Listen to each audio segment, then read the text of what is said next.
You're listening to Cash and Sass. I'm Lisa Marie, your go-to gal for all things money.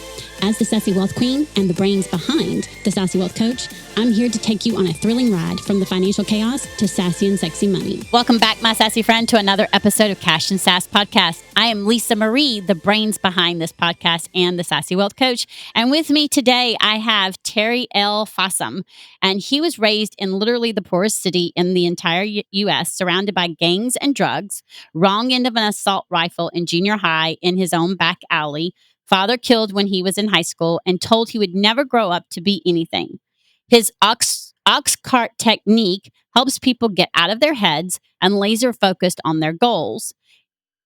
It's called the most significant advancement in the science of goal setting in recent history by Forrest M. Mims III, named one of the 50 best brains in science by Discover Magazine and other top minds in the world in science, business, and self-improvement.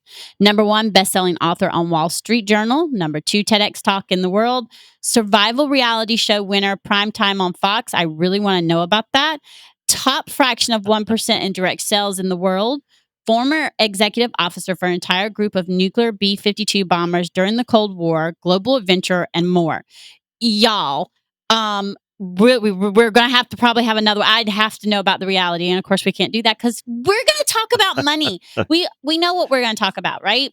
And I want to know about the Oxcart. And first, your Oxcart technique. I am going to go out and assume and say that it's from your money transformation, your money journey. So can you tell us like where you were in that journey or how low you were? Because I love my listeners to be able to understand, one, they're not alone, and two, there is a way to the other side. I've shared my story many times. And by the way, you and I can have a conversation about the other thing with the rifle. And two, our stories are very similar, by the way, in its own self. But can you explain the journey apart of where you were and how you came up with Oxcart technique? Yeah, sure will. But first of all, Lisa Marie, I want to thank you for what you're doing because people got to understand their financial situation affects every aspect of their life. Y'all, did y'all one of the hear biggest that? reasons See, people get I am not divorced. the only one that says that. Did you hear that?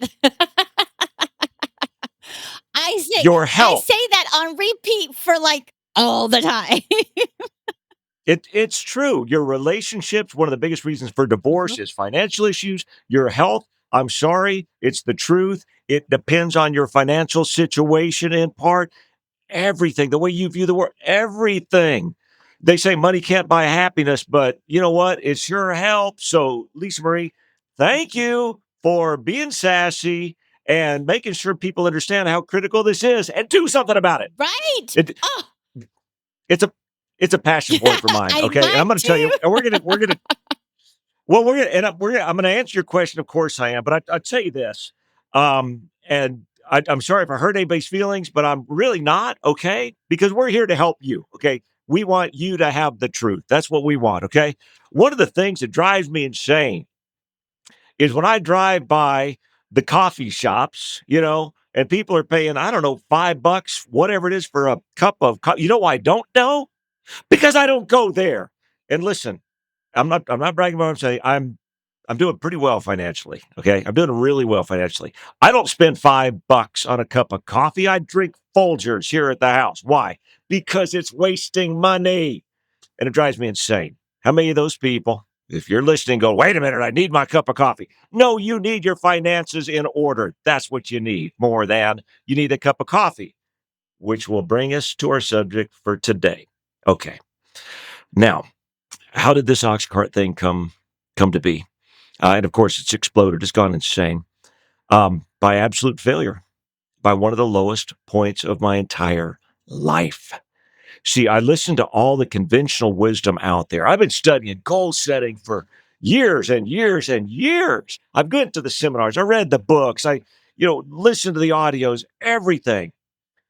And I applied them. I got into direct sales, which for a mechanical engineer, nuclear warfare officer, not really a good fit.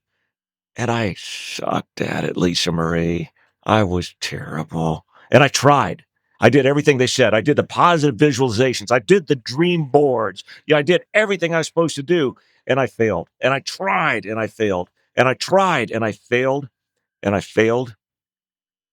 And I finally got to the point where I couldn't fail anymore. And I gave up. Mhm. And I walked into the bathroom, and I looked at myself in the mirror, and I said, I guess that guy's right when he told my dad that I was never going to grow up to be anything. Guess he's right. And wait a minute. No, no. For the sake of the memory of my dad, if nothing else, I refuse to let that be true. And listen, and this is important for everybody listening in, okay? You can let your failure fuel your fire. That's what it's all about, man. We've all been there. There's not a single successful person on the face of the earth or beyond, even in orbit. How do I know? My brother's an astronaut. All right, this is true. Who hasn't failed and failed and failed? All right? If you're at that point, rejoice. You're in great company and you're on the path to success. Mhm. But you've got to let that failure fuel your fire. Here's what happened to me.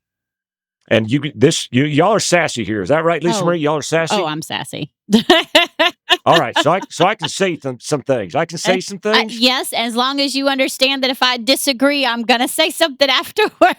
But It's with love bring it on. and Well, and I agree both those because what I teach is counterproductive or not counterproductive, counterintuitive to what's being taught out Mhm. there. But there's a reason for that. 92% of the people who set a goal, 92% fail. Yes, Fail. and the reason why they fail, though, is because they don't put action behind it.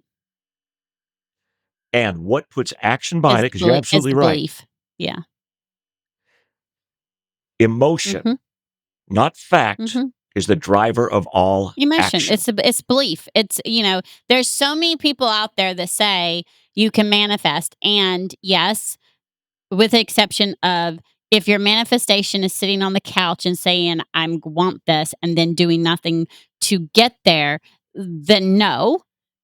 And if you're going to say, "I want to be the healthiest I can be," and you take the steps to get there, then yes, which is perfect example at 43 when I started my business, like about a year after I was close to 200 pounds, the unhealthiest I could be. I had a 6-year old. I could barely get up and off the floor without getting out of breath. I was miserable and mentally and emotionally, I was at a tailspin. This was in August, I think. And matter of fact, my 13-year-old just the other day looked at my passport, and the passport picture was from August of 2017, which was almost a year into my business. And she's looking at it, going, and I'm going, she goes, "That's you?" Yes. And I was bigger. I was almost 200 pounds, y'all. And I Yeah. explained that Yeah. to her. She goes, "That's not you." It was before I started coloring my hair, the sassy colors that I color it. And I said, "Yes, baby, that's me." And that was I got to thinking about it when she said that. That was a month before I reached out to my trainer, who has now been my trainer for 7 years. I was at the lowest of my lowest, and I was going out of country for the first time, so I needed my passport. I business was growing. It grew so fast, and it all of a sudden tailspin down.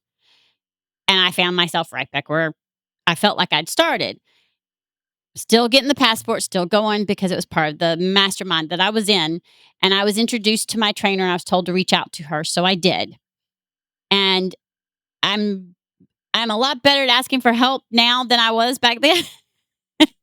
And I asked for help because I tried the gym. I tried having 9 rounds. And look, this comes to discipline, yes, and knowing your fallbacks. Okay.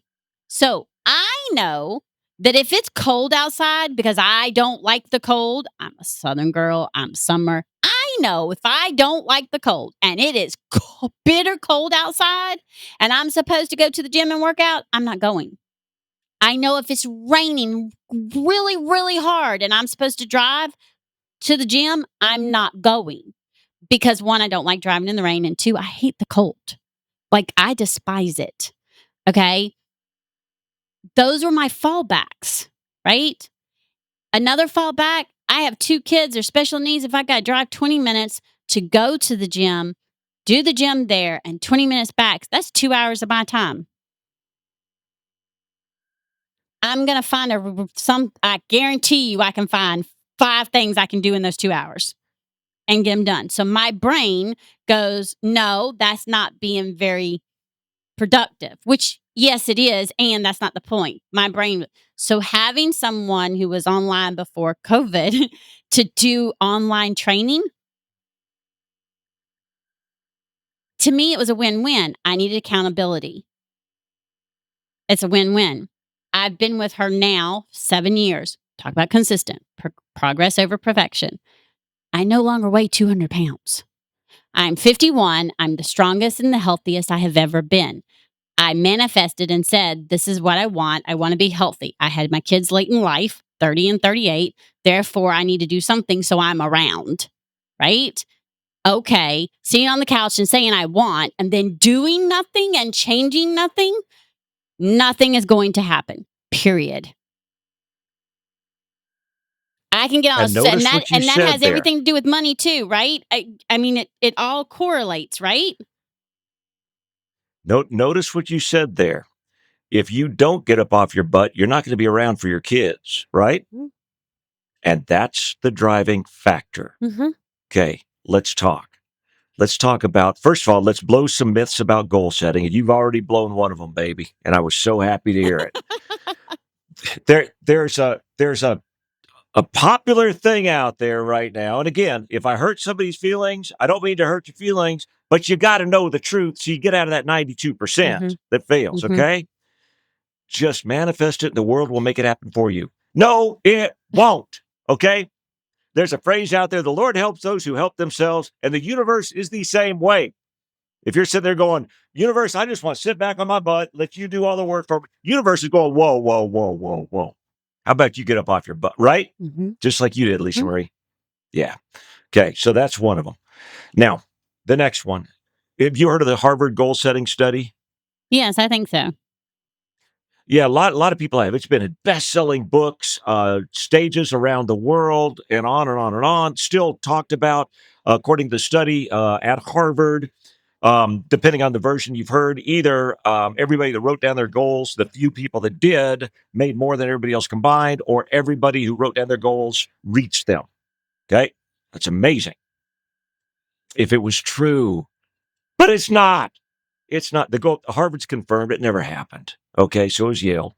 It's just yet another example of people who are out there selling ideas to make you feel good, but not get you the results. Let's get to real science. Let's talk some science here, real quick. Prospect theory, which won the Nobel Prize. This is real science, not some of the pseudoscience that's being reported. Okay, taught us that we'll do more to avoid pain than we'll go toward pleasure. We'll do more to avoid pain than to go toward pleasure. So here's the problem. We associate pain with getting out of our comfort zone. Now, this also applies to economics. In fact, it won the Nobel Prize when it was applied to economics. Okay. So this is direct for the subject of your podcast. For everybody here to listen about money, we're going to hit it dead on. Okay. We associate pain with getting out of our comfort zone. Mhm. So no matter how much positive visualization we do, and bunnies and unicorns and how great it's going to be, it helps, but it's not enough to get us out of the pain of our comfort zone. Right. What is? You already kind of nailed it when you said, I wouldn't be around for my kids, Mhm. right? Ooh, you just created more pain than the pain of getting up off your butt Mhm. and going to the gym or doing the online work, whatever it is. That's what the Oxcart technique is. What It is the could the carrot. worst thing now I remember what you said, what's the worst thing that could happen?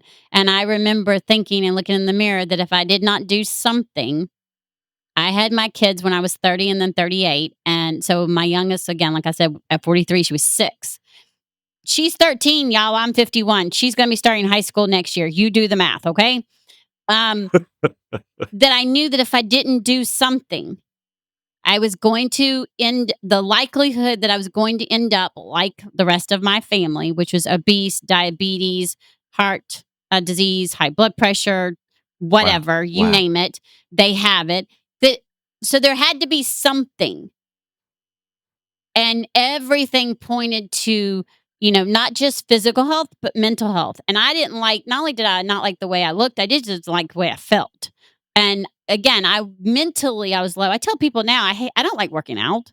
They're like, you don't? Like, no, I don't, but I No. don't like how I feel when I don't. I And do you it don't like more that mental. feeling I more do it than more the feeling of working out. mentally.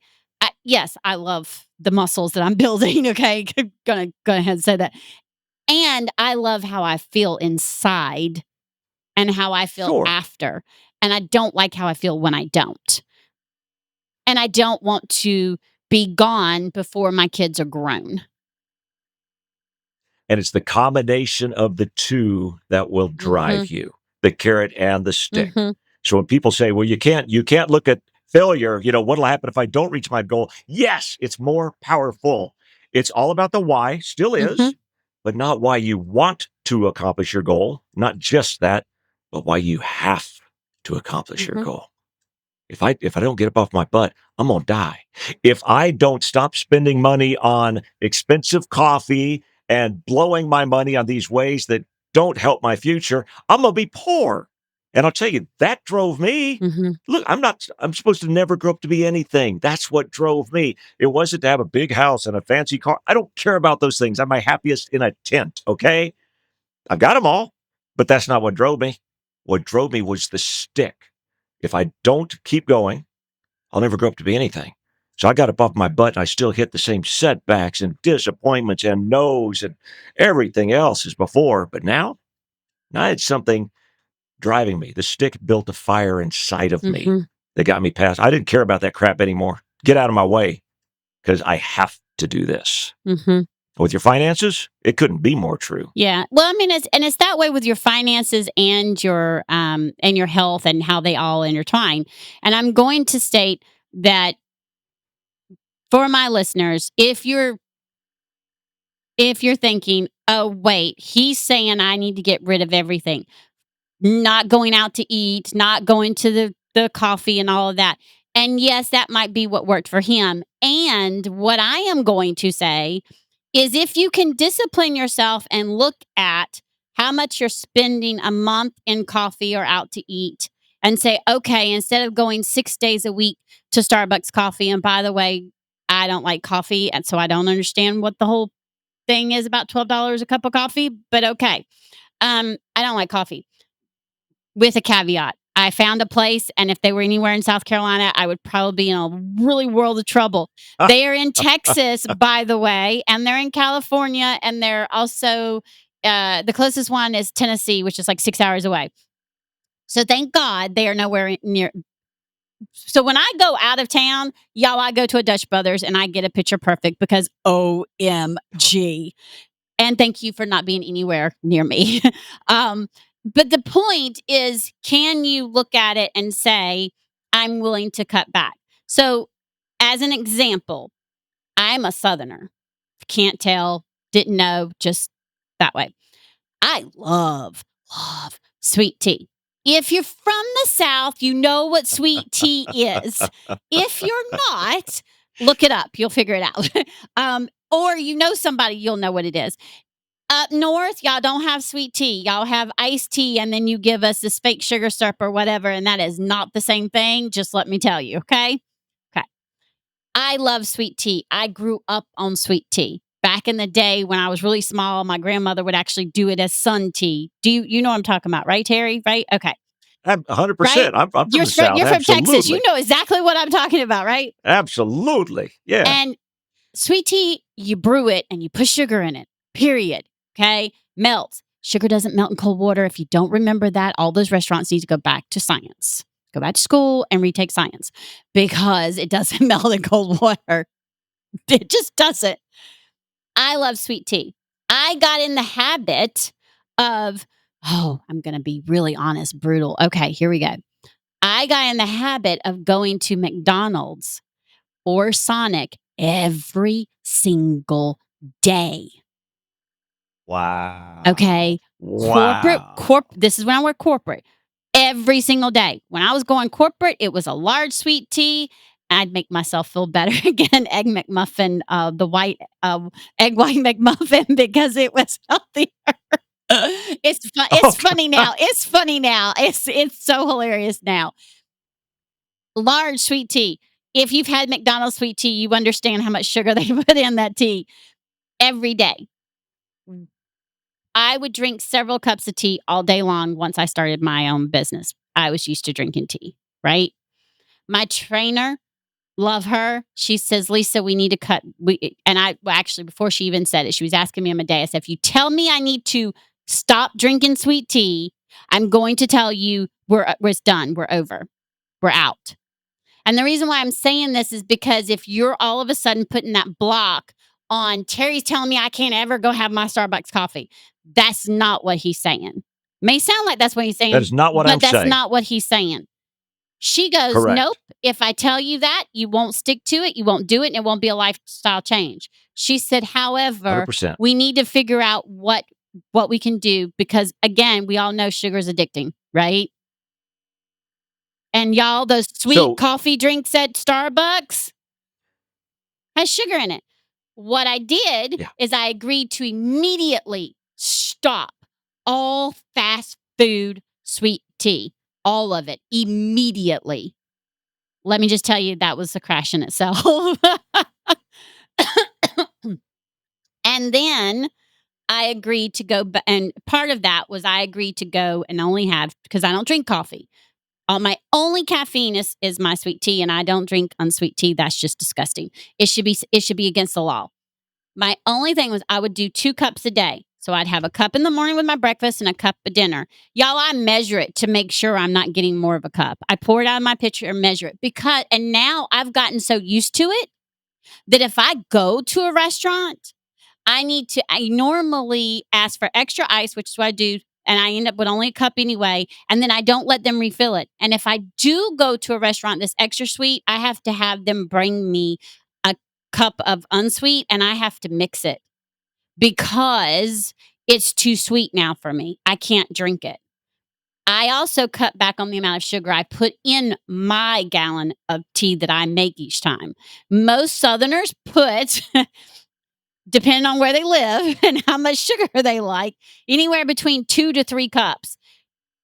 That makes my eyeballs hurt just thinking about it. I was putting a cup and a half, and I went back to a cup.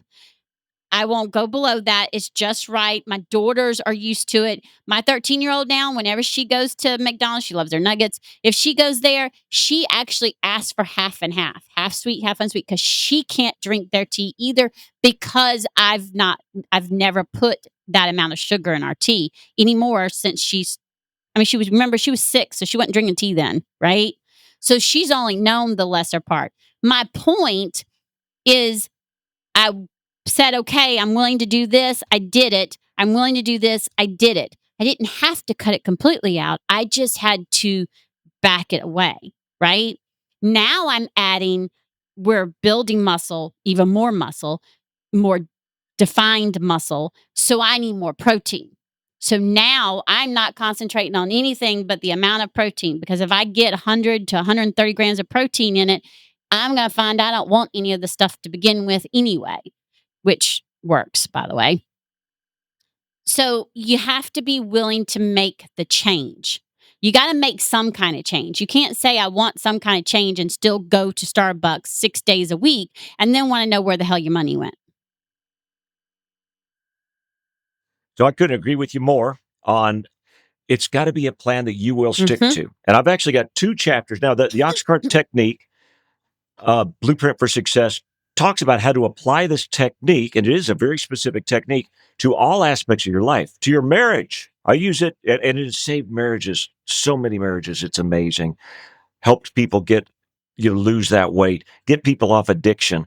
I've got 2 chapters specifically on finances. One is if you've got a financial goal, a business goal, something like that, how do you blow the doors off that? But the other one is, let's say you don't. Let's say we're just talking, I need to set up a nest egg for myself. That's all. I don't make a whole lot of money right now, but I need to set up a nest egg. This tells you exactly how to do that and gives you examples from people who have done it. And part of that is indeed, okay, I'm not going to stop drinking beer completely, but I'm going to cut down too. And even though I'm very against cigarettes, boy, don't have that argument with some people.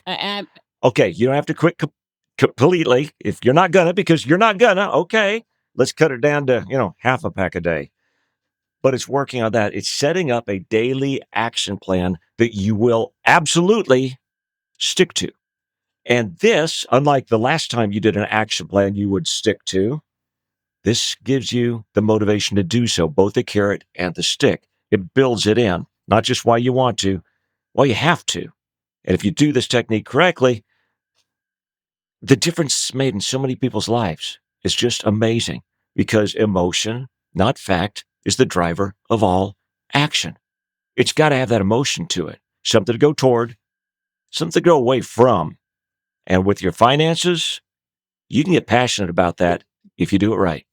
So, can you give an example of how you use the Oxcart technique for yourself, and how it helped you? I want them to be able to see, hear, and for those who are watching us on YouTube, to be able to see, and listen to an example of what makes this different, and how they could actually walk away, say, from this podcast, taking this technique. And because one of the things that you say is that the emotion is driving them in the right direction.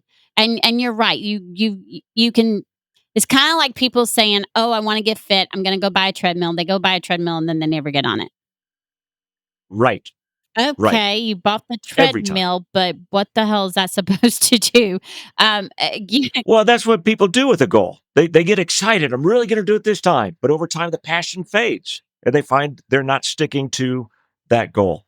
Okay, here's the deal. And let me give you specifics, though I want to say, please make sure and get the book. Not that I need Oh, book well, honey, sales. I'm doing all right, I right? wrote it down. I'm gonna go check it out. I'm gonna tell them they need to check it out Uh, too. But I'd like it.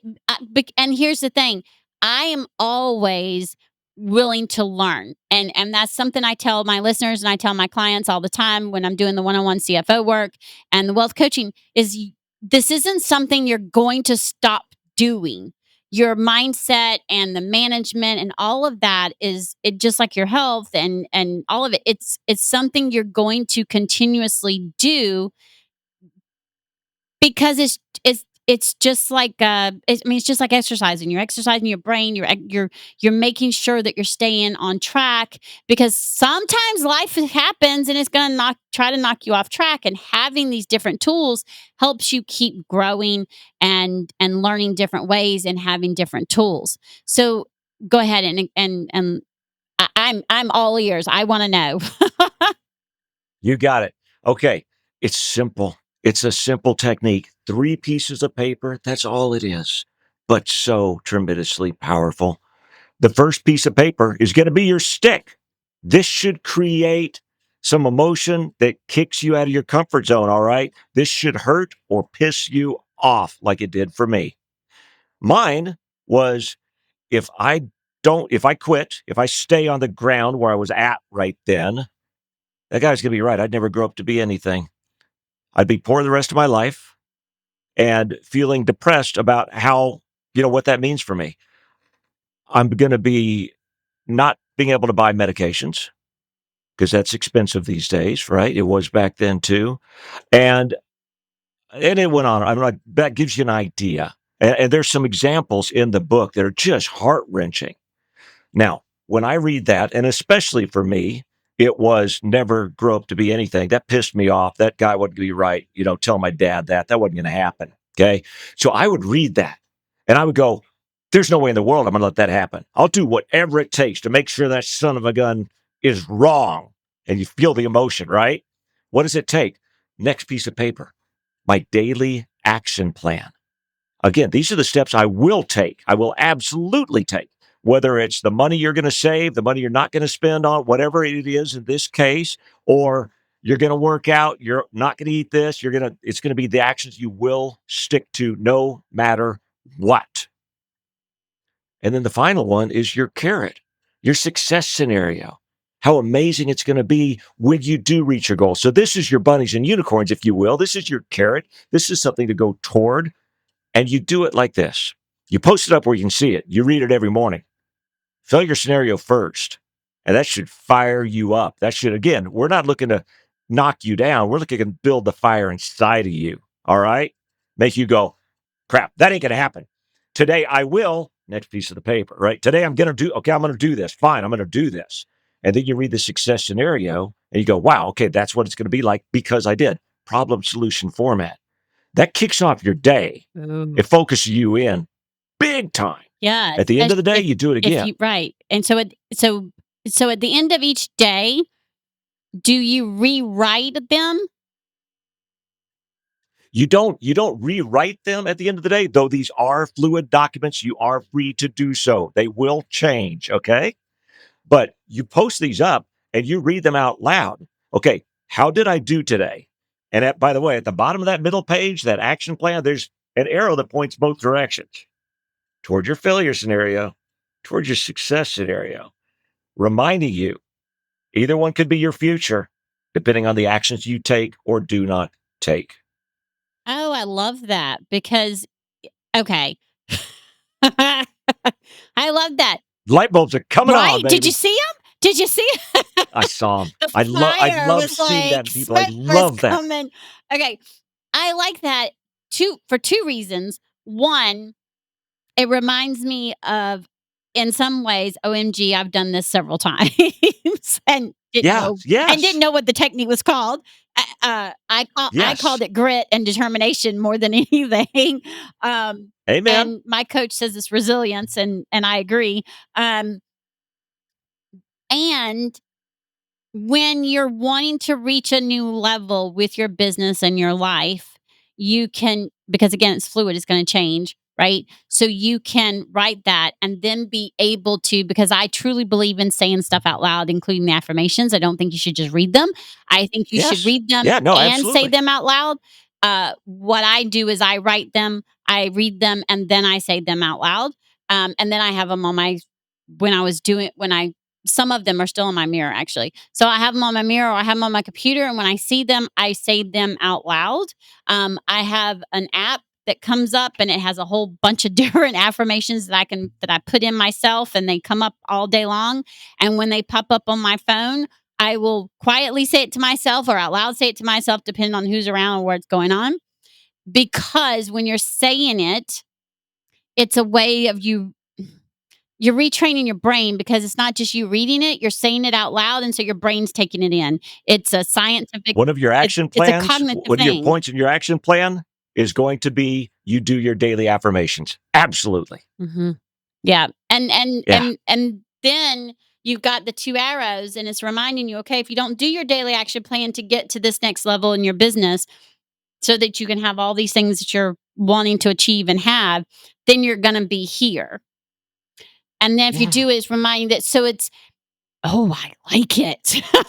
I'm like, Isn't it great? "I like it." It's another tool, and now I really wanna go get the book. Um,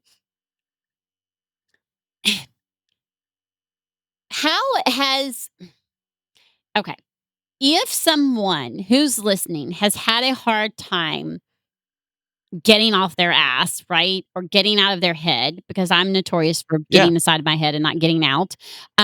Eventually I do, but some people have even a harder time. Yeah. When you explain the Oxcart technique, so what is the first step? The first step is you write down that page 1, which is your stick, like where you're at and what's pissing Yeah. you off? You bet. When I'm coaching somebody, first of all, we try to dig down at, okay, what has been holding you back? What's your pain point? What's your fear? What's your self-doubt? What's the excuses that you think are true? Like, oh, I didn't have time to get to that. Yeah, you did. You did something that was more comfortable than something that was uncomfortable. Okay. So we get into that. And that is a pain point. Because again, getting out of your comfort zone is painful. Okay. Now, let's develop, yes, that failure scenario. Is this, if you've done it right, this should be very emotional. It should be more painful than your other pain points, than getting out of your comfort zone for it to work. If you just go, oh, I'm going to be poor, doesn't create emotion, ain't going to work. If you get in there, what does that mean? What does that mean to your spouse? What does that mean to your kids? What does that mean to people who are important to you? Because we'll do more for others than for ourselves often, right? So the picture, let me tell you about my wedding, my marriage, Oxcart.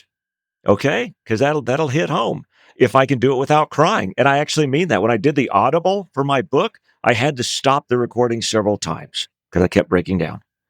And in there, in my failure scenario, I put in there, I've screwed up. And this won't be exact. I've hurt Michelle in a way that I can never come back from. The look at her, I'm getting emotional, man. The look at her eyes when she looks at me is no longer filled with love, but with disdain and hurt. I've now hurt the, wow. See, that's how it works. Okay. I'm going to stop there so I can keep going. Now, my action plan. Obviously, I'm not going to look at other women. I'm not going to be stupid, right? I'm not going to flirt. I'm not going to look at pornography, those things. But also, I'm going to do little things every day to let her know that I love her. I'm going to tell her I love her several times a day. I'm going to hold the door open for her. I'm going to keep my bodily noises to myself. I'm going to show her love and respect for the amazing person she is. So I've got that. I mean, it is a written out, and it's in my book, actually. You'll read it, my actual plan in my book. So you've heard my failure scenario that I could get through. You've heard my part of my action plan now, my success scenario. We're going to grow old together. We're going to travel around the world. 20 years from now, she's going to look at me with that same love in her eyes as when we first realized we loved each other, maybe even more because of all the challenges we faced together. We still hold hands when we're walking down the street or watching TV. You think there's any way in the world I'm going to fool around with my wife with those two things? Ain't going to happen. And am I going to stop showing her love and respect? Ain't going to happen. That's the power of the Oxcart technique. And it gives examples throughout the book. It gives examples. And I want to say before I forget, you're looking at the cover of it back there. By the time this airs, actually, I've got the second edition coming out. It's going to look different, but look for it on Amazon and at my website. You'll see the link below. I caught one of my own housekeepers one day as I was writing the chapter for addiction, wondering if I wanted to keep it in there or not. I caught one of my housekeepers rifling through my drawers looking for my leftover prescription painkillers. I did the Oxcart on her. So guess what? You're going to prison. You're going to prison. Tears start rolling down. This is a felony. You're stealing my prescription painkiller. It's a felony. You're going to prison. I let that soak in just for a couple of minutes. So it really soaked in, the emotion hit. Then I gave her the action plan, unless you go to inpatient counseling. And after that, outpatient counseling. Oh, thank you. No, no, no, no, no, no, no. I will follow up on you to make sure you do. Mm-hmm. And then if you do, now let's give the success scenario. You can be free. You can stop lying to your husband. You can stop lying to your friends and family. You can stop lying to yourself. And I'm ecstatic to say that was about a dozen years ago. And as of this day, she's still clean. That's amazing. That's the power of the Oxcart technique. Now, I think for people who are watching this video, I think I just disappeared if I'm looking at my screen right. Can you see me right now? Well, no, but it's okay. Keep talking and we'll figure it out. Okay, you got it. I know the audio is still working for everybody listening. Yeah, and I got a tech guy. And I'm not that pretty anyway. He'll get it taken care of. Okay, wonderful. I love that because I think that it provides a way of opening a door that maybe some people didn't think was possible to open. And I can't wait to dig in. And I love the fact that you created this, and this concept came from you being at your lowest moment, which I think is really important for my listeners to understand. And then you realize, oh, okay, that wow, wait, this works. There's something to this. So we're going to try it on others as well. There's something to this because the emotion is what drives us. Which is true because emotion is what drove me to start my own business. People know, you can go read about it, the migraines, all the things. And when I was let go, I Wow. made the decision that I wasn't going back to corporate because I was convinced I was going to have a nervous breakdown. I was going to be in the hospital or worse. And the fact that I'm as healthy as I am, even though all those years of the amount of Excedrin tension headache medicine I Mm, took and Imitrex for migraines that I took is miracle mm, beyond itself. It's emotion that drives us because that's what drove me to say, okay, no more of this. I'm done. This is no longer an option. Okay, what steps do I have to take? Now, I actually want to put in there that sometimes some of the steps are not the easiest steps to make. yeah, Example, the first yeah. step I had to do in order to go for the dream was I had to have my vehicle repossessed. I Mm, had to mm, give mhm, I mhm. wasn't going back to corporate, and I was gonna start my business, but I didn't have money coming in, y'all. I'm so proud of you, Lisa Marie. That's So amazing. I so love the you that. ha sometimes those steps are really, really fucking Oh, hard. That was the first thing. I had to have my vehicle repossessed. Y'all, I was barely making ends meet when it happened to begin with, and the vehicle's repossessed. The second thing I had to do, I had to go to the state and I had to get food stamps so that my girls could be fed. That was hard. The third thing that I had to do, which should have told me I was meant to be keep doing the fractional CFO and the wealth coaching all along, and it didn't, but it should have, was I had to come up with a plan and go to my landlord and say, I've been let go. Here's the plan. Will you prorate my rent? And then April of next year, remember I have accounting background, so that means I know taxes, right? And I don't know as much as I used to because I don't stay on top of it, but that's not the point. I knew enough to know about how much I was gonna get back, okay? Because I'd worked corporate. And I said, "Prorate it, then I'll be able to give you this much and catch it up in April when I file my taxes," because I was gonna get a nice hefty refund. Y'all, if she wouldn't have said yes, we wouldn't be sitting here, period. And for whatever reason, even though she had 2 people tell her not to do it, I believe, I heard a voice that told me I needed to be at home and that now was the time. She was being told inside her gut to do it. She drew up the agreement, she did it, and guess who made damn sure she was catching her up come that following April, and come to find out, I've been her best tenant the entire time, and now my goal is to go and buy a house. I want my own house again, and yeah. at that time, what was driving me was the emotion of keep a place and get out of the corporate where it was slowly but surely killing me, right? Something to go away Right. from. And Yep. that doesn't mean the next few steps are going to be, oh, easy peasy steps. Repossession and get on food stamps is not those easy peasy steps, I promise. And then asking someone, Love it. hey, prorate my rent was also not an easy peasy step. Okay. Did it all out on faith and okay, this is going to happen. And then afterwards, I took action and made damn sure that I didn't have to go back to corporate. So there's steps and sometimes you're going to hit I don't say a brick wall, you're going to hit hiccups. You're going to have hiccups. And that's where you have to Yes. determine, okay, this is a hiccup. How do I keep moving forward? And I believe that Oxcart is a way to actually help you remember like your why and to help you go, okay, this is a hiccup. I can go around this or under it or whatever, however you got to do it. I can crawl, whatever it is you got to do and then keep going. And that's what I'm taking from it.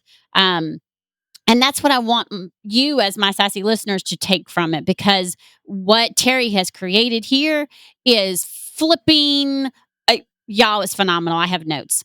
Um, you have a free offer for my listeners. Can you please tell them what that is? Yeah, to tell you the truth, we're redoing it. got some exciting announcements. Should be by the time this airs or coming up soon. We're kicking off a major podcast all around the Oxcart technique and using failure to fuel your fire.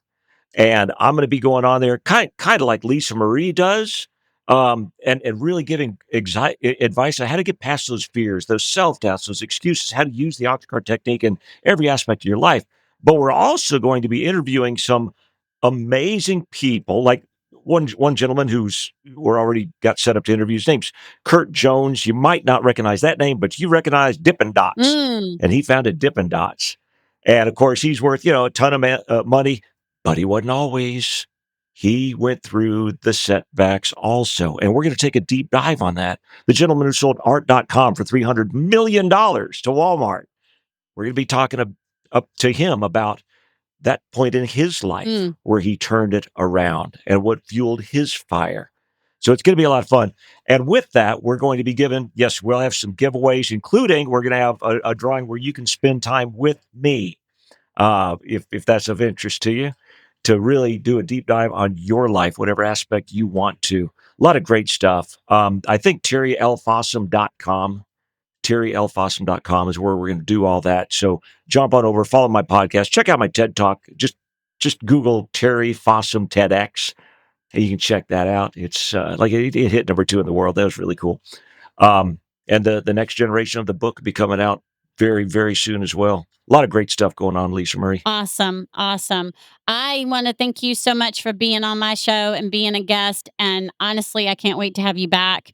And for my sassy listeners, y'all, look, go get the book. Go Google, go find the TEDx and go to the website, get this information. Again, it's another tool to help you move forward and change your relationship with money and change your relationship with yourself and your health and everything so that you can move forward. And just, until next time, remember, stay sassy. Bye. Bye-bye, y'all.